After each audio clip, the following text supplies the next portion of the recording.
আসসালামু আলাইকুম প্রিয় স্বপ্নবাজারা, কি খবর তোমাদের পড়াশোনার? আশা করব খুব বেশি ভালো চলছে। আজকে আমরা আলোচনা করব ক্লজ নিয়ে। তোমাদের ক্লজ এবং ফ্রেজ নিয়ে অনেক ধরনের প্রশ্ন মাথায় ঘুরপাক খায়। আজকে আমাদের সব প্রশ্নের সলভ হয়ে যাবে। দেখো, প্রথমে আমি আলোচনা করব ক্লজ নিয়ে এবং ক্লজের যে দুইটি পার্ট রয়েছে সেই দুইটি পার্ট নিয়ে আলোচনা করব। প্রথমে আমরা আগে জানবো যে ক্লজ কাকে বলে, ক্লজটা কি জিনিস। দেখো, ক্লজ হচ্ছে বাক্যাংশ যার মধ্যে একটি ফাইনাইট ভার্ব থাকবে। ক্লজ কি? ক্লজ হচ্ছে একটি বাক্যাংশ, বাক্যের অংশ।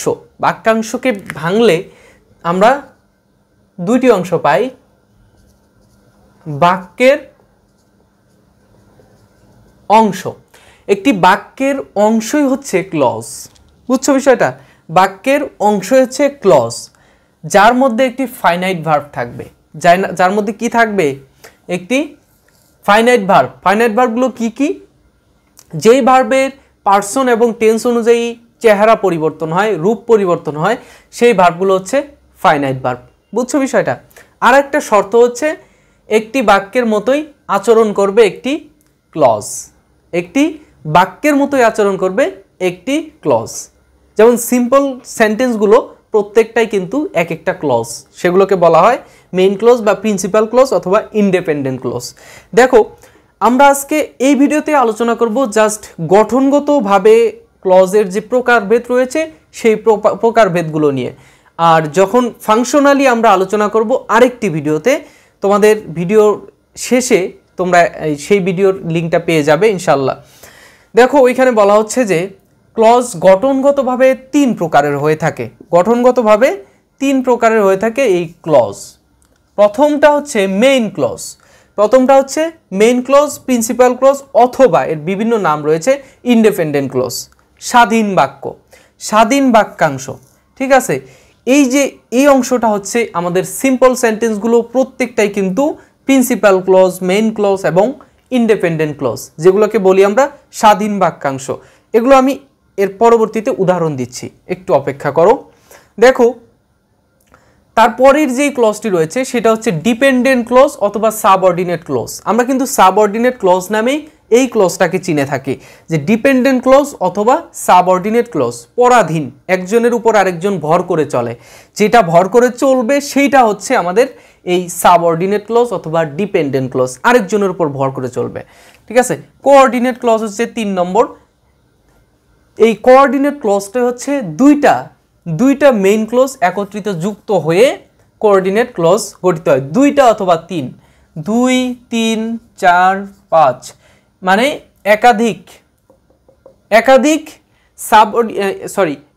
একাধিক মেইন ক্লজ অথবা ইন্ডিপেন্ডেন্ট ক্লজ একত্রিত হয়ে কোঅর্ডিনেট ক্লজ গঠিত হয়।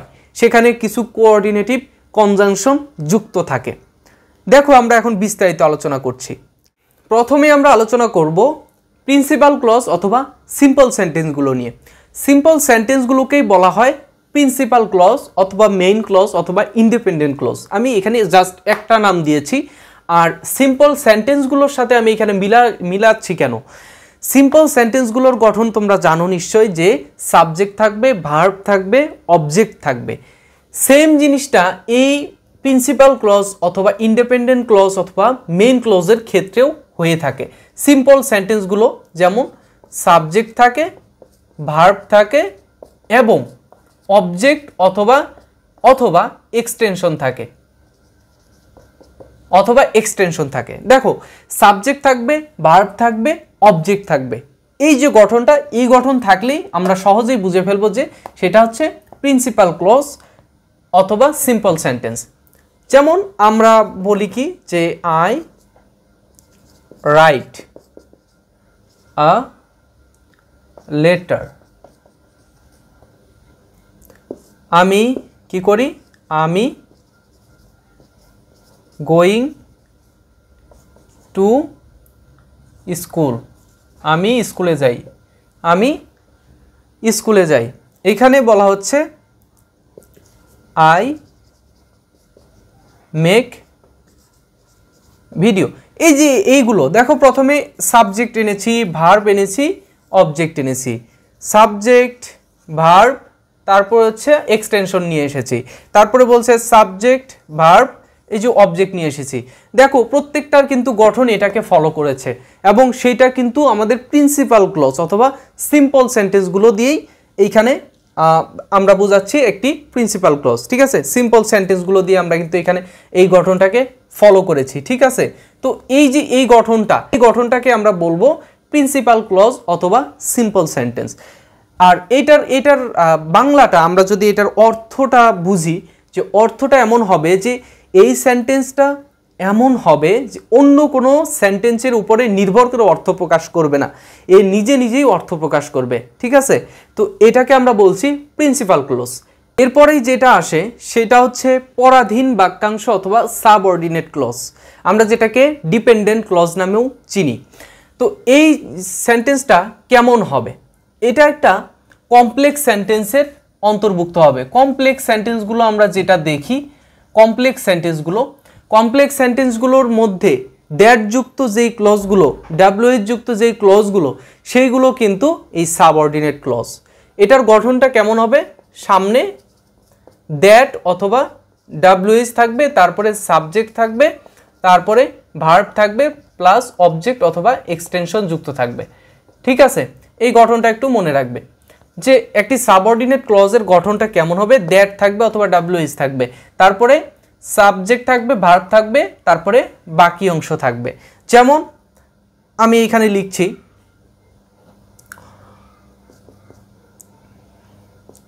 I like a story which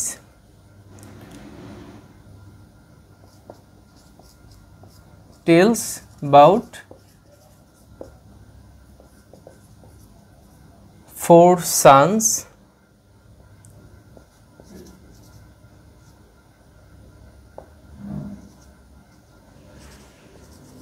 and their father। দেখো এইখানে কিন্তু আমি এই সম্পূর্ণ বাক্যের মধ্যে দুইটি ক্লজ যুক্ত করেছি। দুইটি ক্লজ একত্রিত হয়ে একটি সম্পূর্ণ পূর্ণাঙ্গ সেন্টেন্স তৈরি হয়েছে। দেখো এখানে আমি চিহ্নিত করে দিচ্ছি তোমাদের, আই লাইক আ স্টোরি, এরপরে এই হুইচ থেকে tales about 4 sons and their father। এইখানে দেখো প্রথম আমি একটা ক্লজ লিখলাম, তারপরে ডাব্লিউএইচ দিয়ে শুরু করে আমি এখানে আরেকটি ক্লজ দিলাম। দেখো এখানে এই অংশটাকে আমরা কি বলবো? এই অংশটাকে বলবো হচ্ছে মেইন ক্লজ অথবা প্রিন্সিপাল ক্লজ। আমি একটু আগেই যেই ক্লজ নিয়ে আলোচনা করলাম সেটা হচ্ছে আমাদের মেইন ক্লজ অথবা প্রিন্সিপাল ক্লজ। এখানে কিন্তু দেখো সাবজেক্ট আছে, ভার্ব আছে, অবজেক্ট আছে না? Subject verb object. এখানে কি আছে? ডাব্লিউএইচ আছে, তারপরে সাবজেক্টও থাকতে পারে, সাবজেক্ট নাও থাকতে পারে, সাবজেক্ট থাকতেও পারে, নাও থাকতে পারে। হুইচ আছে, এরপরে ডিরেক্ট ভার্ব চলে আসছে, হুইচ টেলস, যেইটা আমাকে বলে, কোনটা। এটার আরেকটু অর্থ হচ্ছে, অর্থগত দিক থেকে যদি তুমি এই সাবঅর্ডিনেট ক্লজটি চিন্তা করো তাহলে কিন্তু সে নিজে নিজে অর্থ প্রকাশ করতে পারবে না। দেখো এই অংশটুকু যদি আমি মুছে দেই, এই অংশটুকু বাদ দিলাম, এই অংশটুকুর তুমি অর্থ করতে পারবা না, জীবনেও পারবা না। Which tells about dash dash dash, যেইটা আমাদের এই সম্পর্কে বলে। আচ্ছা, কোনটা বলে? আমাদের মনে প্রশ্ন আসে না, কোনটা আমাদেরকে এই সম্পর্কে বলে? এই যে 4 sons and their father, তাদের 4 জন সন্তান এবং তাদের বাবাদের সম্পর্কে বলে কোনটা? যে হুইচ, আমাদের কিন্তু অর্থটা পরিষ্কার হচ্ছে না।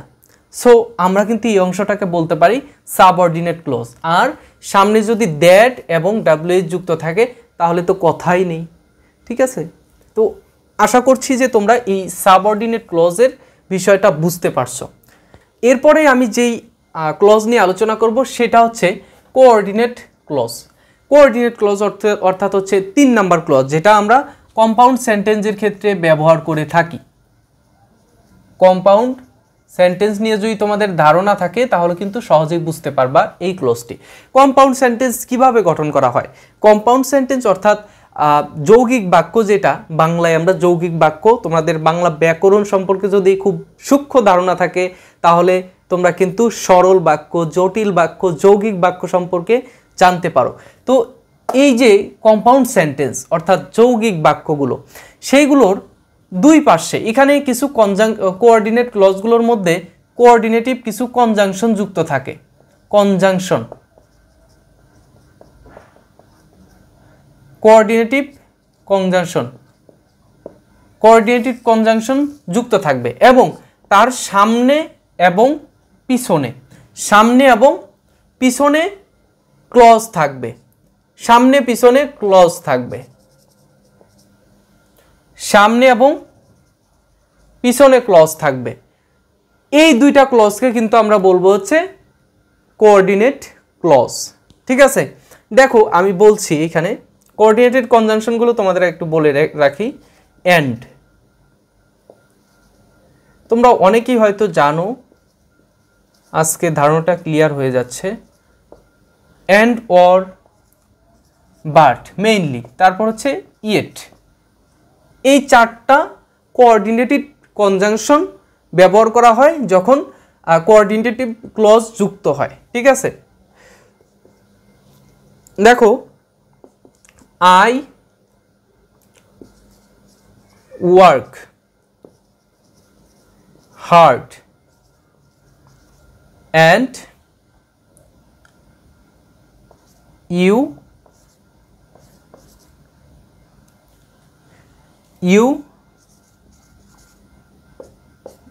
don't do that। দেখো এইখানে আমি কঠোর পরিশ্রম করি, ইউ ডোন্ট ডু দ্যাট, তুমি সেটা করো না। এখানে দেখো আমি যদি এই অংশটা বাদ দেই, আমার এই অংশটার অর্থ যদি করি, মনে করো আমার এই সেন্টেন্সের মধ্যে এই অংশটুকু নেই, এই অংশটার অর্থ করো। আই ওয়ার্ক হার্ড, আমি কঠোর পরিশ্রম করি, অর্থ প্রকাশ পাচ্ছে।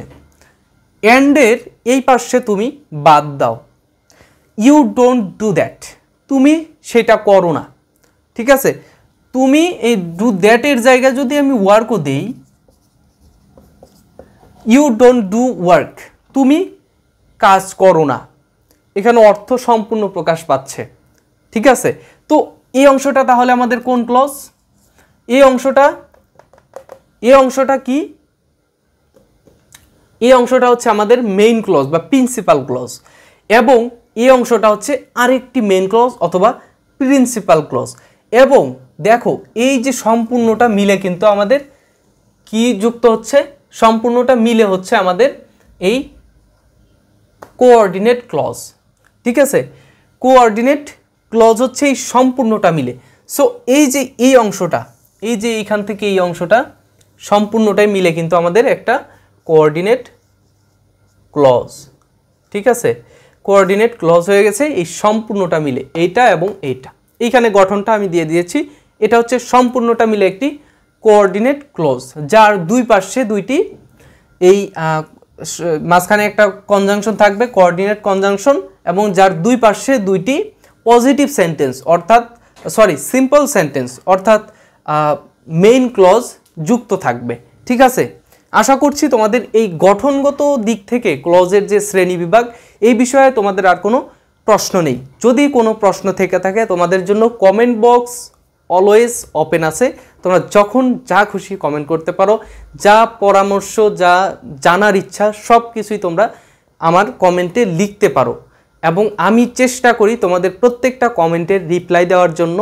আশা করব যে নেক্সটে যে তোমাদের ক্লজের কাজের ভিত্তিতে যেই শ্রেণী বিভাগগুলো রয়েছে, noun clause, adjective clause, adverb clause, তো এইগুলো নিয়ে আমরা আলোচনা করব বিস্তারিত। আশা করব যে পরবর্তী ভিডিওতে তোমাদের সাথে আবার দেখা হচ্ছে। সে পর্যন্ত ভালো থেকো, সুস্থ থেকো, আল্লাহ হাফেজ, আসসালামু আলাইকুম।